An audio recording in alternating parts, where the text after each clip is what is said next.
आज आप सुनेंगे दशा माता के दिनों में सुनी जाने वाली 7 प्रमुख कहानियाँ। इन कथाओं को सुने बिना आपका व्रत अधूरा है। अगर व्रत करते हैं तो एक बार कथाओं को अवश्य सुनिएगा और दूसरे भक्तों के पास भी शेयर कीजिएगा। अब आइए श्रवण करें कथा। किसी गांव में एक बूढ़ी माई रहती थी। वह बहुत गरीब थी और आंखों से अंधी भी थी। उसका एक बेटा और बहू थी। वह बुढ़िया सदैव गणेश महाराज की पूजा किया करती थी। एक दिन गणेश भगवान उसकी श्रद्धा भक्ति को देखकर बहुत प्रसन्न हुए। गणेश भगवान ने सोचा, ये बुढ़िया माई तो आंखों से अंधी है, फिर भी मेरी पूजा पाठ कितना श्रद्धा के साथ करती है, इसलिए मुझे इसके लिए कुछ करना चाहिए। इतना ही सोचकर गणेश जी उस बुढ़िया माई के सामने प्रकट होकर बोले, बुढ़िया माई, तू जो चाहे सो मुझसे मांग ले, मैं तुझसे बहुत प्रसन्न हूँ। बुढ़िया माई हाथ जोड़कर गणेश महाराज से बोली, हे भगवान, मुझे तो कुछ मांगना ही नहीं आता, तो मैं कैसे मांगू और क्या मांगू, आप ही मुझे बताए। बूढ़ी माई की बातें सुन गणेश महाराज कहने लगे, माई, तू अपने बेटे बहू से पूछकर कुछ मांग लेना। तब बूढ़ी माई ने अपने बेटे से कहा, बेटा, गणेश जी कहते हैं कि तू कुछ मांग ले, तो तुम बताओ बेटा, मैं क्या मांगू। बेटा ने कहा, माँ, तुम ढेर सारा धन दौलत मांग ले। बहू से पूछा तो बहू ने कहा कि आप नाती मांग लीजिए माँ जी। तब बूढ़ी माई मन ही मन में सोचने लगी, बेटा बहू तो सिर्फ अपने लिए ही सोच रहे हैं, मेरे लिए तो कोई सोचता ही नहीं। इतना सोचकर बूढ़ी माई ने सोचा, एक बार अपनी पड़ोसन से पूछ कर आऊं कि मेरी पड़ोसन क्या कहती है। बुढ़िया ने पड़ोसन से पूछा तो उसने कहा, बुढ़िया माई, तू तो थोड़े दिन ही जिएगी, क्या तू धन मांगे और क्यों नाती मांगे, तू तो अपनी आंखों की रोशनी मांग ले, जिससे तेरी जिंदगी आराम से कट जाएगी। बेटा बहू और पड़ोसन का राय लेकर बुढ़िया माई गणेश महाराज के पास आई और बोली, हे गणेश महाराज, यदि आप मुझ पर प्रसन्न है तो मुझे 9 करोड़ की माया दे, निरोगी काया दे, अमर सुहाग दे, आंखों की रोशनी दे, नाती दे, पोता दे और सब परिवार को सुख दे और अंत में मोक्ष दे। बुढ़िया माई की बातें सुन गणेश जी कहने लगे, बुढ़िया माई, तुमने तो हमें ठग लिया, फिर भी जो तूने मांगा वजन के अनुसार सब कुछ तुझे मिलेगा। यह कहकर गणेश महाराज अंदर ध्यान हो गए। उधर बूढ़ी माई ने जो कुछ मांगा वह सब कुछ मिल गया। गणेश जी महाराज, जैसे आपने उस बुढ़िया माँ को सब कुछ दिया, वैसे ही सबको देना। कहानी कहने वाले, सुनने वाले, हुक्कारे भरने वाले सभी के परिवार पर अपनी कृपा सदा बनाए रखना। सभी मिलकर बोलिए, गणेश भगवान की जय हो। एक ब्राह्मण थी जो कि मरकर धर्मराज जी भगवान के घर गई। वहां जाकर उसने कहा, मुझे धर्मराज जी के मंदिर की रास्ता बता दो, मुझे जाना है। स्वर्ग से एक दूत आए और बोले, ब्राह्मणी, आपको क्या चाहिए।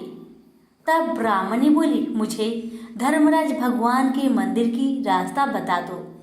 इतना कहकर आगे आगे दूत और पीछे पीछे ब्राह्मणी मंदिर तक गई। ब्राह्मणी बहुत धार्मिक महिला थी। उसने बहुत दान पुण्य कर रखे थे।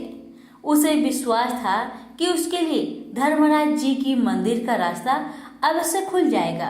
ब्राह्मणी ने वहां जाकर देखा, वहां बड़ा सा मंदिर था, सोने का सिंहासन था, हीरे मोती से जटित छतरी थी। धर्मराज जी न्याय सभा में बैठे साक्षात इंद्र के समान शोभा पा रहे थे और न्याय नीति से अपना राज्य संभाल रहे थे।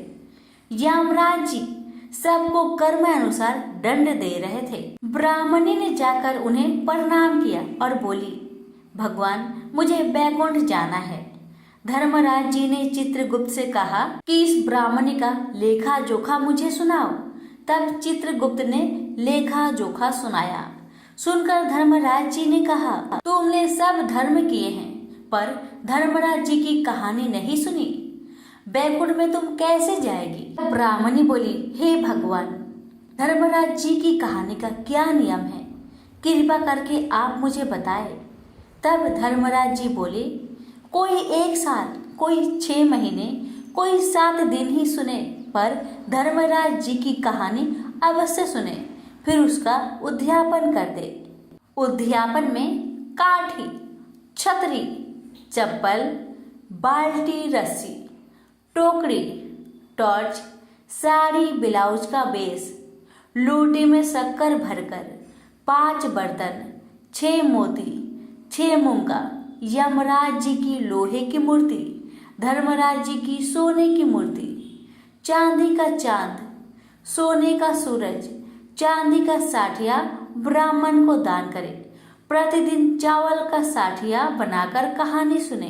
यह बात सुनकर ब्राह्मणी बोली, भगवान, मुझे 7 दिन वापस पृथ्वी लोक में जाने की आज्ञा दे। मैं कहानी सुनकर वापस आ जाऊंगी। धर्मराज जी ने उसका लेखा जोखा देखकर 7 दिन के लिए पृथ्वी पर भेज दिया। ब्राह्मणी जीवित हो गई। ब्राह्मणी ने अपने परिवार वालों से कहा कि मैं 7 दिन के लिए धर्मराज जी की कहानी सुनने के लिए धरती पर वापस आई हूँ। इस कथा को सुनने से बड़ा पुण्य मिलता है। उसने चावल का साथिया बनाकर परिवार के साथ 7 दिन तक धर्मराज जी की कथा सुनी। 7 दिन पूरे होने पर वापस धर्मराज जी का बुलावा आया और ब्राह्मणी को बैकुंठ में श्री हरि की चरणों में स्थान मिला। प्रेम से बोलिए धर्मराज भगवान की जय। एक बार शीतला माता ने सोचा कि चलो आज देखो कि धरती पर मेरी पूजा कौन करता है, कौन मुझे मानता है। यही सोचकर शीतला माता धरती पर राजस्थान के डुगरी गांव में आई और देखा कि इस गांव में मेरा मंदिर भी नहीं है, न मेरी पूजा है। माता शीतला गांव की गलियों में घूम रही थी। तभी एक मकान के ऊपर से किसी ने चावल का उबला हुआ पानी यानी माड़ नीचे फेंका। वह उबला पानी शीतला माता के ऊपर गिरा, जिससे शीतला माता के शरीर में छाले फफोले पड़ गए। शीतला माता के पूरे शरीर में जलन होने लगी। शीतला माता गांव में इधर उधर भाग भाग के चिल्लाने लगी, अरे मैं जल गई, मेरा शरीर तप रहा है, जल रहा है, कोई मेरी मदद करो। लेकिन उस गांव में किसी ने शीतला माता की मदद नहीं की। तभी अपने घर के बाहर एक कुम्हारन महिला बैठी थी। उस कुम्हारन ने देखा कि अरे ये बूढ़ी माई तो बहुत जल गई, इसके पूरे शरीर में तपन है, इसके पूरे शरीर में छाले फफोले पड़ गए हैं, यह तपन सहन नहीं कर पा रही है। तब उस कुम्हारन ने कहा, ए माँ, तू यहाँ आकर बैठ जा, मैं तेरे शरीर के ऊपर ठंडा पानी डालती हूँ। कुम्हारन ने उस बूढ़ी माई पर खूब ठंडा पानी डाला और बोली, हे माँ, मेरे घर में रात की बनी हुई रावड़ी रखी है, थोड़ा दही भी है।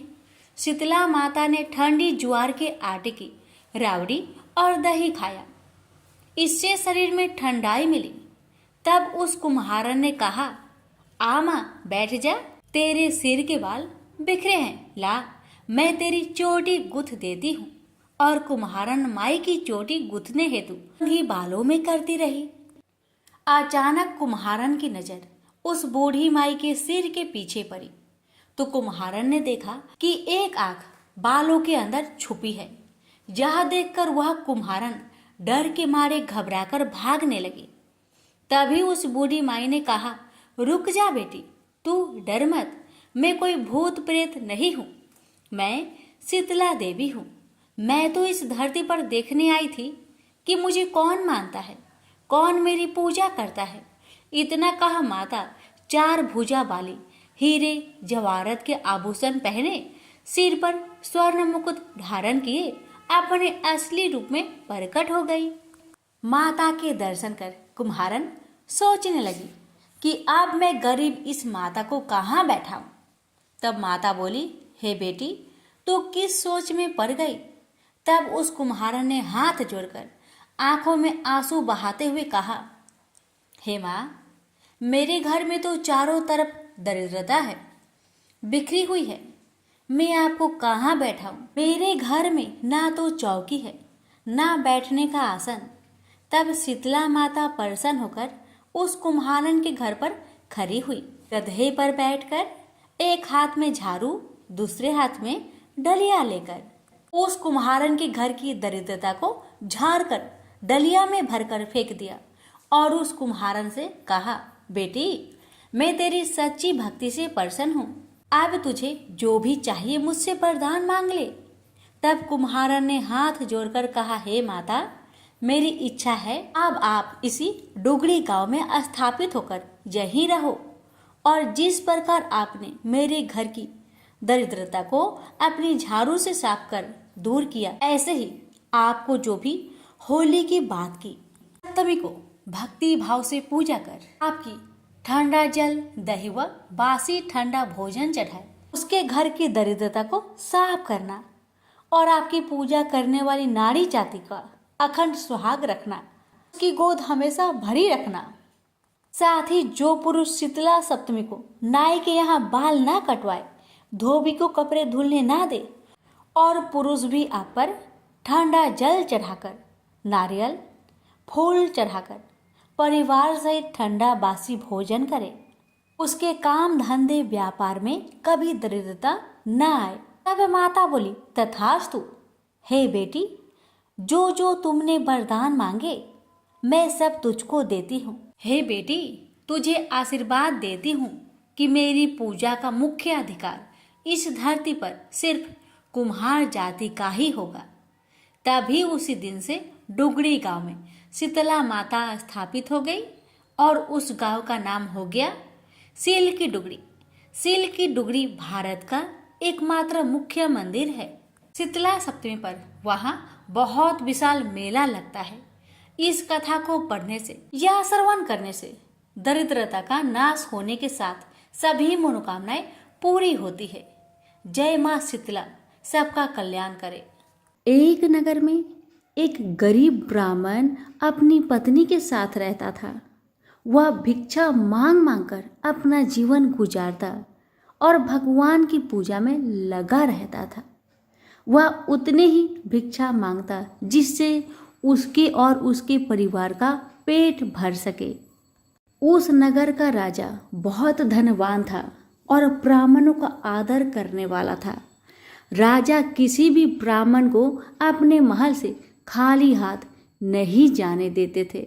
दूर दूर से ब्राह्मण राजा के पास आते और मुंह मांगा दान लेकर आशीर्वाद देते हुए वापस चले जाते थे।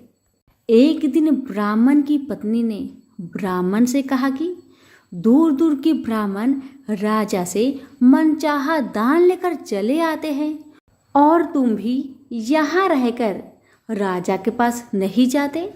जन्म भर में कंगाली का झक झेलूं, आज तुम जाओ और राजा से कुछ मांग कर लाओ। ब्राह्मण ने पत्नी को समझाते हुए कहा, तू तो बावड़ी है, हमें धन की क्या जरूरत, हमें इतना तो मिल ही जाता है जिससे हम अपना पेट भर सके। और राजा का धन तो अच्छा नहीं होता, वो हमें नहीं लेना चाहिए। ब्राह्मण की पत्नी जिद पर अड़ गई और बोली, मैं तुम्हारी एक भी बात सुनने वाली नहीं। कब तक हम कंगाली में जीते रहेंगे? तुम तो रोज माला लेकर बैठ जाते हो। अपने बच्चे को क्या खिलाएंगे और क्या पहनाएंगे? जब बच्चे दूसरे बच्चों को पहनते, ओढ़ते और खाते पीते देखेंगे तो उनका भी मन ललचाएगा। अब तुम राजा के पास जाओ। राजा बहुत भला व्यक्ति है, वो हमें मुंह मांगा दान जरूर देंगे। मजबूर होकर ब्राह्मण राजा के महल की ओर चल पड़ा, पर राजा उस समय महल में नहीं था। ब्राह्मण को वापस लौटना पड़ा। दूसरे दिन ब्राह्मण की पत्नी ने ब्राह्मण को फिर से महल में भेजा, परंतु राजा फिर से महल में नहीं मिला। तीसरे दिन राजा महल में गया और उसने ब्राह्मण का स्वागत किया और उसे आसन पर बैठाया और साथ में ब्राह्मण देवता से 2 दिन न मिल पाने के लिए क्षमा भी मांगी। राजा ने कहा, मैं आपकी क्या सेवा कर सकता हूँ? ब्राह्मण ने कहा, जो मैं मांगू वो आप दे सकेंगे? राजा ने कहा, हाँ हाँ कहिए, मैं आपकी क्या सेवा कर सकता हूँ? ब्राह्मण ने निवेदन किया, महाराज मैं कुछ और नहीं चाहता, बस आप मुझे अपने पसीने की कमाई से 4 पैसे दान में दे दीजिए। ब्राह्मण की बात सुन राजा बहुत हैरान हो गए और मन ही मन सोचने लगे कि मेरे महल में कितने सारे धन पड़े हैं पर मेरी मेहनत की एक कौड़ी भी नहीं है। राजा ने ब्राह्मण से कहा, आप मुझे 1 दिन का समय दे, मैं कल आपको आपका मुंह मांगा दान दूंगा। ब्राह्मण महल से अपने घर को खाली हाथ ही लौट आए। ब्राह्मण को खाली हाथ आता देख पत्नी बोली, क्या हुआ, राजा ने कुछ दिया नहीं? ब्राह्मण बोला, राजा ने कल देने के लिए कहा है। ब्राह्मण की पत्नी सोचने लगी, शायद इन्होंने बहुत सारा धन मांगा होगा और राजा को इसकी व्यवस्था करने में समय लग रहा होगा, इसलिए कल बुलाया है। दूसरी ओर राजा ने अपने राजसी कपड़े बदलकर फटे पुराने कपड़े पहने और मजदूर जैसा भेष बना लिया। जब राजा की पत्नी ने देखा और कारण पूछा तो राजा ने सब कुछ बताया। रानी बोली, मैं भी आपके साथ चलूंगी। राजा के हाँ कहने पर रानी भी पुरानी साड़ी पहनकर आ गई। इस प्रकार राजा रानी मजदूरी की तलाश में शहर निकले। लुहारों के मोहल्ले में जाकर राजा ने आवाज लगाई, किसी को मजदूर चाहिए? आखिरकार एक लुहार ने उन्हें बुला लिया जो पहिए पर हाल चढ़ाने की तैयारी कर रहा था। उसने राजा से कहा, देखो तुम्हें पहले खलात ठोकनी पड़ेगी और जब आग आ जाए उसके बाद घन पिटना होगा। फिर रानी की ओर देखकर कहा, तुम्हें कुएं से पानी लेकर होदी भरनी होगी और कोयले वाले घर से कोयला लेकर भट्टी में डालना होगा। तुम दोनों के दिन भर काम करने के लिए मैं तुम्हें 2-2 आने दूंगा। अगर काम पसंद हो तो बोलो, नहीं तो अपना रास्ता नापो। राजा रानी लोहार के बताए काम को करने लगे। राजा खलात ठोकने लगा पर उसे काम ठीक से नहीं हो पा रहा था। लोहार नाराज होकर राजा को ठीक से काम करने के लिए कहता है। राजा जैसे तैसे अपना काम करने लगा। रानी भी कुएं से पानी भरकर लाने लगी। रानी के हाथ में फफोले पड़ गए। किसी तरह बड़ी कठिनाइयों से उसने पानी का हौज भरा। उसके बाद रानी कोयला लाकर भट्टी में डालने लगी। कोयला भरने के कारण रानी के गोरे गोरे हाथ और कपड़े काले पड़ गए। भट्टी में आग आने पर लुहार ने पात भट्टी में से निकालकर पहियों पर जमाई और एक घन अपने हाथ में लेकर और एक राजा के हाथ में देकर कहा, देखो बारी बारी से घन इस पर पटकना, हाथ इधर उधर ना होने पाए। राजा जोर जोर से घन पटकने लगा, लेकिन उसका निशाना ठीक नहीं बैठता था। कभी घन हाल पर गिरता तो कभी पहिए पर। मजदूरों का ऐसा काम देखकर लुहारिन बरबराती हुई आई और लोहार से कहने लगी, तुमने कहाँ से यह नौसिखिए मजदूर काम पर लगाए हैं? इनसे काम तो होगा नहीं। यह मजदूर तुम्हारा सब काम बिगाड़ देंगे। राजा रानी उन दोनों की फटाकर सुनते सुनते अपना काम मन लगाकर करते रहे। घन पटकते पटकते राजा का शरीर पसीना से तर तर हो गया और जोर शोर से सांस चलने लगी। रानी भी पानी भरते भरते और कोयला झोंकते झोंकते थक कर चूर हो गई। दोनों ने पूरे दिन बहुत मेहनत की। लुहार ने राजा रानी को 2-2 पैसे दिए, जिसे वो बड़ी खुशी खुशी लेकर महल आ गए। आज उन्हें पता चला कि मेहनत की कमाई कैसी होती है। राजा ने 4 पैसे अलग रख दिए और अगले दिन ब्राह्मण को बुलाकर उसे दे दिए। ब्राह्मण राजा को आशीर्वाद देकर घर लौटा और ब्राह्मणी से कहा, लो, मैं राजा के यहाँ से दक्षिणा ले आया हूँ। ब्राह्मणी खुश होकर दौड़ती हुई आई, पर जब उसने 4 पैसे देखे तो वह ठिठक कर रह गई और उन्हें दूर फेंक दिया। वो जल भूनकर ब्राह्मण से बोली, तुम जैसे दरिद्र राजा के यहाँ भी जाकर कुछ नहीं मांगा, शर्म भी नहीं आती। इतना कहकर रूठ कर चली गई और बहुत देर तक बरबराती रही।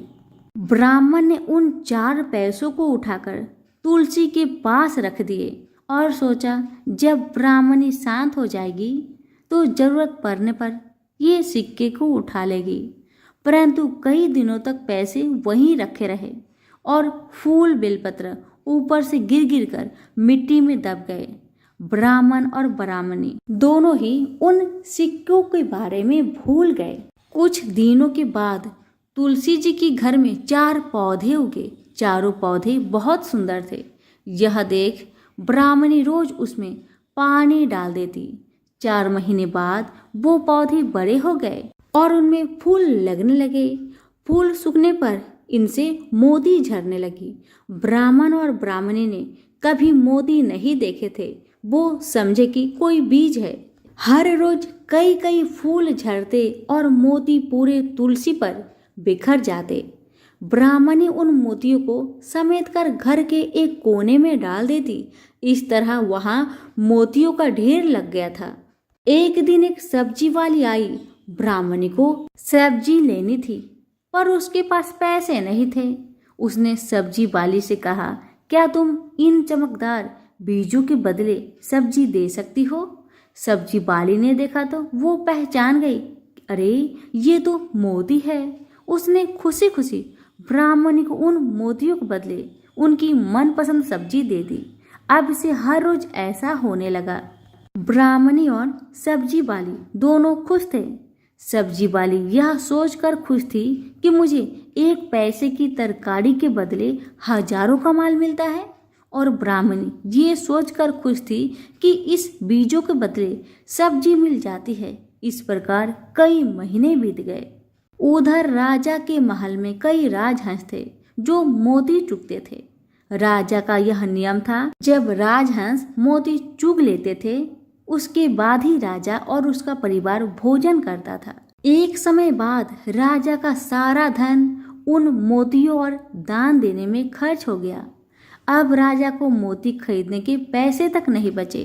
यह खबर पूरे नगर में फैल गई। ब्राह्मण और ब्राह्मणी को जब यह पता चला तो उन्होंने यही विचार किया कि राजा बहुत दानी और नेक दिल है।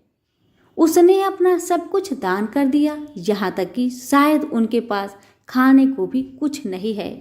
ऐसा हालत में हमें उन लोगों की सहायता करनी चाहिए। ब्राह्मण ने ब्राह्मणी से कहा, अगर तू कहे तो इसमें से कुछ बीज राजा को दे दूं।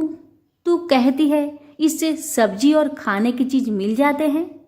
ब्राह्मणी ने कहा, हाँ, मैं रोज इसके बदले सौदा लिया करती हूँ। ऐसा कहकर ब्राह्मणी 1 टोकरी बीज भर लाई। ब्राह्मण राजा के पास पहुंचा और उसे वो मोती दिए और राजा को सारी बात बताई। राजा उन मोतियों को देखकर चौंक गया। उसने मोती राजहंस को दिए। राजहंस उन्हें चुगने लगे। यह देख राजा ने ब्राह्मण से कहा, 1-1 मोती सैकड़ों रुपए का है। सच बताए, आपके पास इतने मोती कहाँ से आए? ब्राह्मण बोला, महाराज, ऐसे बीज तो हमारे घर पर बहुत है। और राजा को पूरी बात बताई। राजा अपने मंत्रियों के साथ ब्राह्मण के घर पहुंचे और उन चारों पेड़ों को देखा। पूछताछ में उन सिक्के वाली बात सामने आ गई। जब पेड़ों को देखा तो उनकी जड़ के पास वही सिक्के चिपके हुए थे। आज ब्राह्मण और ब्राह्मणी को मालूम हुआ कि उनके पास लाखों करोड़ों की दौलत है, जिसे वो साधारण बीज समझते थे। ब्राह्मण ने सोचा कि मेरे लिए यह धन किस काम का। ऐसा सोच ब्राह्मण ने सारे मोती राजा को दान में दे दिए। राजा की आंखें भी खुल गई। मेहनत के धन की कीमत उन्हें मालूम पड़ गई। उस दिन राजा ने प्रण कर लिया कि मैं खजाने के पैसे से एक भी पैसा अपने खर्च में नहीं लगाऊंगा। अपना खर्च मेहनत करके चलाऊंगा। खजाने और ब्राह्मण के दान से राजा ने जनता का हित में कई धर्म कर्म के काम शुरू कर दिए। हे तुलसी माता, जैसे आपने ब्राह्मण परिवार पे अपनी कृपा बरसाई, वैसे ही आपकी कथा कहने वाले, सुनने वाले, हुक्कारे भरने वालों पर अपनी कृपा सदा बनाए रखे। तो प्रेम से बोलिए तुलसी मैया की जय हो। 7 लड़कियां थी। उनमें से एक लड़की गरीब थी, बाकी 6 धनवान घर से थी। 7वीं लड़की ने व्रत करने से मना किया तो सभी लड़कियां उसके घर गई और उसकी माँ से बेटी को व्रत करवाने को कहा। माँ ने कहा, देखो मेरे घर में खाने को कुछ नहीं है, मेरी बेटी व्रत कैसे करेगी। तब वे सारी सहेलियां बोली, देखो माँ, एक एक दिन ये हमारे घर खाना खाएंगी, वही इसके व्रत पूर्ण हो जाएंगे। तब माँ अपनी बेटी को व्रत करवाने को तैयार हो गई। बेटी एक एक दिन सभी सहेलियों के घर खाना खाती। ऐसा करके 6 दिन निकल गए। 7वें दिन सभी लड़कियां उसके पीछे पड़ गई कि कल हम सब तुम्हारे घर खाना खाएंगे। तू 6 दिन हमारे यहाँ आई, अब हम 6ठे दिन तेरे घर आएंगे। लड़की बोली, मैंने पहले ही तुम्हें मना किया था, पर लड़कियां नहीं मानी। वो जी माने को तैयार हुई और घर आकर अपनी माँ से बोली, माँ कल सब लड़कियां अपने घर जिमने आएंगी। तब माँ ने कहा, बेटी मैंने तुझे पहले ही कहा था कि उन लड़कियों की बात मत सुन, अपने घर में खाने को तो है ही नहीं। माँ को गुस्सा आया, वो अपनी लड़की को मारने लगी। लड़की रोती हुई जंगल में जाकर सो गई। उधर से ईश्वर पार्वती निकले। पार्वती जी ईश्वर जी से बोली, देखो महादेव जी, वही तो अपनी शरण में आकर बैठी है। ईश्वर जी ने कहा, दुनिया में बहुत लोग हैं, किस किस को देखे। पार्वती जी बोली, नहीं ईश्वर जी, इसको तो आपको पूछना ही पड़ेगा।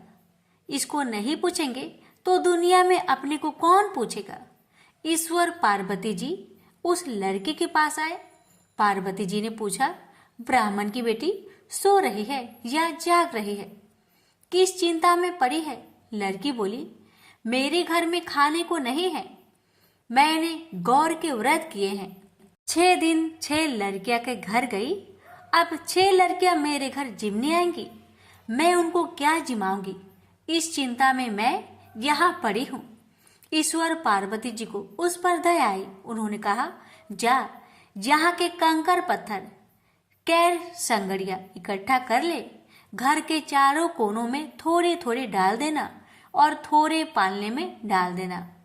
लड़की से जितना उठा उसने बटोर लिया और घर चली गई। पार्वती जी ने उसकी टोकरी को हाथ लगा दिया। उसने घर जाकर वैसा ही किया जैसा पार्वती जी ने बताया था। सवेरे माँ बेटी से पूछने लगी, लड़कियों को क्या जिमाएंगे। बेटी कहने लगी कि माँ कमरा खोलकर देख लो। माँ ने कमरा खोला तो चकित रह गई। वहाँ हीरे मोती जगमगा रहे हैं और पालने में कुंवर खेल रहा है। माँ ने कहा, बेटी ये सब तू कहाँ से लाई। बेटी बोली, माँ ईश्वर पार्वती जी ने मुझ पर कृपा करी, भगवान मुझ पर प्रसन्न हुए हैं। माँ उनमें से एक हीरा बाजार में लेकर गई, उसे बेचा और सारा सामान लाई, रसोई बनाई। सारी लड़कियां जीवने आई और देखा उस लड़की के घर में बहुत ठाट बाट हो गया। 4 बजे शाम तक लड़कियां घर नहीं गई तो उन लड़कियों की माताओं को चिंता हो गई कि हमारी लड़कियां भूखी प्यासी बैठी होगी। तो वे थोड़ा थोड़ा खाना लेकर उस लड़की के घर पहुंची। आगे वो सभी क्या देखती हैं कि लड़कियां आनंद से खेल रही हैं। सभी लड़कियां की माताएं पूछने लगी कि लड़की, तेरे घर में कल तक तो कुछ भी नहीं था, आज ये वैभव कहाँ से हो गया। लड़की ने कहा कि मेरे ऊपर ईश्वर गौरी जी प्रसन्न हुई है, उसने सारी बात बता दी। ऐसा सुनकर उनमें से एक के मन में ईर्ष्या हुई और वो भी अपनी बेटी से बोली कि तू भी खूंटी टान कर जंगल में चली जा, ईश्वर जी भी अपने को धन देंगे। बेटी बोली, माँ, ईश्वर भूखे को तृप्त करता है, धाय को नहीं। पर माँ फिर भी नहीं मानी। आखिर में बेटी को मानना पड़ा। वह जंगल में जाकर खूंटी तान कर सो गई। ईश्वर जी उसके सपने में आए और बोले, बेटी तू सो रही है या जाग रही है? बेटी बोली, चिंता में हूँ, मैंने लड़कियों को जिमने बुलाया है पर मेरे घर में कुछ नहीं है। ईश्वर जी ने कहा, सुबह उठकर बगीचे से सांकड़िया ले जाना। वो उसी समय उठी, बगीचे से कैर संगड़िया ली और घर जाकर माँ को दी। माँ को कहा कि यह जिमने आएंगी तो इन कैर संगड़ियों को उबाल कर रख देना। लड़कियों को जिमने को बोला। लड़कियां कहने लगी, तू एक बार जिमा दिया, अब क्या है? वो नहीं मानी और सबको कहा आई, मैंने कैर संगरी उबाले। बेटी ने ढक्कन खोला तो डर गई, उसमें तो सांप बिच्छू भरे पड़े हैं। वो घबराकर ब्राह्मण की लड़की के पास गई और बोली, तुम्हारे घर में धन हो गया, मेरे घर में सांप बिच्छू कैसे हो गए? तो माँ जी बोली, भगवान भूखे को देता है, धाय को नहीं। लड़की की सहेली माँ जी के पैर पड़ी तो माँ जी बोली, मेरे पैर मत पकड़, ईश्वर गौरा जी के पैर पकड़। वह ईश्वर गौरा जी के पास गई। ईश्वर जी ने कहा, तेरे धन में से आधा धन ब्राह्मण की बेटी को दे दे, मैं ये माया दे दूंगी। वह घर आई, गालियां बोलती गई और धन देती गई। तभी उसके घर में एक सांप बिच्छू रह गया। वह वापस ईश्वर जी के पास गई। ईश्वर जी बोले कि तेरे पास अभी भी 2 सुइयां बची है, उसमें से एक सुई उसे दे दे तो ये सांप बिच्छू खत्म हो जाएंगे। उसने ऐसा ही किया तो सर्वत्र शांति हो गई। हे पार्वती माता, जैसे आपने ब्राह्मण की बेटी पर कृपा करी वैसे सब पर प्रसन्न रहना। उसकी सहेली पर रूठे वैसे किसी पर मत रूठना। प्रेम से बोलिए उमापति शंकर भगवान की जय। एक ब्राह्मण था। वह सूरज भगवान का बहुत बड़ा भक्त था। नहाता धोआता कहानी कहता था पर कुछ कमाता नहीं था। ब्राह्मण घर में रहता तो ब्राह्मण की पत्नी हमेशा ब्राह्मण को एक ही बात कहती कि कहीं बाहर जाओ, कुछ कमा कर लाओ। ब्राह्मण की बातें सुन ब्राह्मण बहुत परेशान हो जाता था और घर से बाहर कहीं ब्राह्मण जाता तो आस पड़ोस के लोग उसे निकम्मा कहकर अपमानित किया करते थे। सभी लोगों से परेशान होकर ब्राह्मण सूर्य भगवान का पूजन सामग्री लेकर जंगल में चला गया और वह जंगल में एक बहुत बड़ा सूखा पीपल का पेड़ था। उसी पेड़ के नीचे बैठकर सूरज भगवान का पूजन किया करता था और कथा कहता था। उसी पीपल के पेड़ के आसपास एक सूखा सा तालाब था। उसमें थोड़ा सा ही पानी था। उसी पानी से लोटा भरकर वह ब्राह्मण सूर्य नारायण को जल चढ़ाया करता था। पूजा का जल बहकर सूखे पीपल के वृक्ष से होकर सूखे तालाब में जाया करता था। जल के जाते ही सूखे पीपल हरा भरा हो गया और सूखी तालाब साफ पानी से भर गया। तालाब का पानी इतना साफ हो गया कि उसी जल में सूर्य नारायण दिखाई देने लगे और कहने लगे, ब्राह्मण वर मांग, तू क्या मांगना चाहता है? ब्राह्मण ने सुना तो घबरा गया।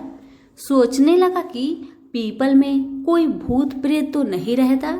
जब भी ब्राह्मण सुबह सूर्य नारायण का पूजा करता तभी आवाज आता। ब्राह्मण इस आवाज को सुनकर बहुत चिंता में पड़ गया और चिंता के कारण उसका शरीर दुबला हो गया। ब्राह्मणी भी कभी कभार अपने पति ब्राह्मण से जंगल में मिलने आया करती थी। ब्राह्मणी ने जब ब्राह्मण को दुबला पतला होते हुए देखा तो उसने पूछा, ब्राह्मण देव, आप दिन ब दिन सूखते क्यों जा रहे हैं? इसका क्या कारण है? तब ब्राह्मण ने सारा कहानी बताया। तब ब्राह्मणी ने कहा कि आपकी पूजा के बाद ही आवाज आती है ना, मुझे तो ये लगता है कि सूरज भगवान स्वयं ही आते हैं। मुझे लगता है सूर्य नारायण आपके व्रत से प्रसन्न है। वह आपको वरदान देने के लिए आते हैं, इसलिए इस बार जब भी आपको आवाज आए तो आप घबराइएगा मत, कुछ भगवान से मांग लीजिएगा। ब्राह्मणी की बातें सुन ब्राह्मण बोला, मैं कैसे मांगू और क्या मांगू, मुझे मांगना तो आता ही नहीं। अगर ज्यादा कुछ मांगना हो तो कहीं कुछ भूल जाओ तो, इसलिए तुम ही कुछ ऐसा उपाय बताओ जिससे मैं एक ही बार में सारा कुछ मांग लूं। ब्राह्मण की बातें सुन ब्राह्मणी ने उत्तर दिया, ब्राह्मण देव, जब भी सूर्य भगवान आपसे वरदान मांगने को कहे तब आप इस प्रकार से कहना, 9 खांडे महल के अंदर सोने के पालने में पर पोते को दास दासियों द्वारा खिलाते अपने आंखों से देखो। इस प्रकार लंबी उम्र, महल, बेटे पोते, पर पोते और धन सब मिल जाएगा। क्योंकि जब धन होगा तभी तो सोने का पालना दास दासियां होंगे और आंखें घुटने ठीक होंगे, और तभी तो पर पोते को सोने के पालने में झूला झूला सकेंगे और देख सकेंगे। दूसरे दिन पूजा के बाद जैसे ही आवाज आया तो ब्राह्मण ने वैसा ही किया जैसे ब्राह्मणी ने समझाया था। ब्राह्मण ने हाथ जोड़कर सूर्य भगवान से प्रार्थना किया, हे सूर्य नारायण, अगर आप मेरे पूजा से प्रसन्न है तो मुझे वर दीजिए कि 9 खांडे महल के अंदर सोने के पालने में पर पोते को दास दासिया द्वारा खिलाते अपनी आंखों से देखो। ब्राह्मण के बातें सुन सूरज भगवान ने कहा, देखने में तो ब्राह्मण सीधा साधा भोला भाला लगता है, पर एक ही बार में सब मांग लिया। सूरज भगवान ने कहा, जा तेरी इच्छा पूरी हो, जो तुमने मांगा तुम्हें अवश्य मिलेगी। ब्राह्मण जंगल से घर आया तो देखा कि उसकी टूटी हुई झोपड़ी की जगह एक 9 खांडा महल खड़ा है। दास दासी आ और जा रहे थे। ब्राह्मण ने उनसे कहा, यहाँ मेरी झोपड़ी और बूढ़ी ब्राह्मणी रहती थी, वो कहाँ गई, क्या तुम्हें पता है? इतने में ही उस 9 खांडे महल के दरवाजे से एक सुंदर औरत गहनों और सुंदर कपड़ों से सजी हुई बाहर आई और ब्राह्मण से बोली, आ जाइए, अपना ही घर है, ये सब तो सूर्य नारायण का चमत्कार है, उन्होंने आपकी मनोकामना को पूर्ण कर दिया है। ब्राह्मण की बातें सुन ब्राह्मण ने कहा, हम इतने सारे धन का क्या करेंगे? ब्राह्मणी ने कहा, क्या नहीं हो सकता है, धन से क्या नहीं हो सकता है, दान पुण्य यज्ञ होम करेंगे। फिर ब्राह्मण ने वैसा ही किया जैसे ब्राह्मणी ने बताया था। अब सब राजा की जगह ब्राह्मण का गुणगान करने लगे। राजा ने ये सब सुनकर ब्राह्मण को बुलवाया और पूछा, कल तक तो आपको खाना भी नहीं मिलता था, आज ऐसा चमत्कार, इतना सारा धन दौलत आपके पास कहाँ से आया? कहीं चोरी करी है या फिर डाका डाला है? ब्राह्मण ने कहा, ये सब तो सूर्य नारायण की कृपा है, और अपनी सारी कहानी राजा को बता दिया कि जंगल में ब्राह्मण के साथ क्या क्या हुआ और कैसे उसने सूर्य नारायण से वरदान मांगा। ब्राह्मण की बातें सुन राजा ने कहा, मेरे पुत्र नहीं है तो मुझे क्या करना चाहिए? ब्राह्मण ने राजा को सूर्य भगवान की पूजा विधि बताई और कहा, महाराज, आप भी सूर्य नारायण का व्रत करें, आपकी सारी मनोकामना सूर्य नारायण जरूर पूरी करेंगे। ब्राह्मण के बताए हुए नियम से राजा ने भी सूर्य नारायण का व्रत किया और सूर्य नारायण के व्रत के प्रभाव से राजा को भी पुत्र का प्राप्ति हुआ। सभी सूर्य नारायण की जय जयकार करने लगे। हे सूर्य भगवान, जैसे ब्राह्मण और राजा की मनोकामना को पूर्ण किया वैसे ही सबकी करना, कहानी कहने वाले की, कहानी सुनने वालों की, हुक्कारे भरने वालों की, सबकी मनोकामना को आप पूर्ण करना। प्रेम से बोलिए सूरज भगवान की जय हो। एक लपसी था, एक तपसी था। तपसी हमेशा भगवान की तपस्या में लीन रहता था। लपसी रोजाना 1.25 सेर की लापसी बनाकर भगवान का भोग लगाकर जीम लेता था। एक दिन दोनों लड़ने लगे। तपसी बोला, मैं रोज भगवान की तपस्या करता हूँ इसलिए मैं बड़ा हूँ। लपसी बोला, मैं रोज भगवान को 1.25 सेर लापसी का भोग लगाता हूँ इसलिए मैं बड़ा हूँ। नारद जी वहां से गुजर रहे थे। दोनों को लड़ता देखकर उनसे पूछा कि तुम क्यों लड़ रहे हो। तपसी ने खुद के बड़ा होने का कारण बताया और लपसी ने अपना कारण बताया। नारद जी बोले, तुम्हारा फैसला मैं कर दूंगा। दूसरे दिन लपसी और तपसी नहाकर अपनी रोज की भक्ति करने आए तो नारद जी ने छुपकर 1.25 करोड़ की एक एक अंगूठी दोनों के आगे रख दिए। तपसी की नजर जब अंगूठी पर पड़ी तो उसने चुपचाप अंगूठी उठाकर अपने नीचे दबा लिया। तपसी की नजर अंगूठी पर पड़ी लेकिन उसने ध्यान नहीं दिया। भगवान को भोग लगाकर लपसी खाने लगा। नारद जी सामने आए तो दोनों से पूछा कि कौन बड़ा है। तो नारद जी ने तपसी से खड़ा होने को कहा। वो खड़ा हुआ तो उसके नीचे दबी अंगूठी दिखाई पड़ी। नारद जी ने तपसी से कहा, तपस्या करने के बाद भी तुम्हारी चोरी करने की आदत नहीं गई, इसलिए लपसी बड़ा है और तुम्हें तुम्हारी तपस्या का कोई भी फल नहीं मिलेगा। तपसी शर्मिंदा होकर माफी मांगने लगा। उसने नारद जी से पूछा, मुझे मेरी तपस्या का फल कैसे मिलेगा। नारद जी ने कहा, यदि कोई गाय और कुत्ते की रोटी नहीं बनाएगा तो फल तुझे मिलेगा। यदि कोई ब्राह्मण को भोजन करवाकर दक्षिणा नहीं देगा तो वह फल तुझे मिलेगा। यदि कोई साड़ी के साथ ब्लाउज नहीं देगा तो फल तुझे मिलेगा। यदि कोई दिए से दिया जलाएगा तो फल तुझे मिलेगा। यदि कोई सारी कहानी सुने लेकिन तुम्हारी कहानी नहीं सुने तो फल तुझे मिलेगा। उसी दिन से हर व्रत कथा कहानी के साथ लपसी तपसी की कहानी भी सुनी और कही जाती है। प्रेम से बोलिए लक्ष्मी नारायण की जय।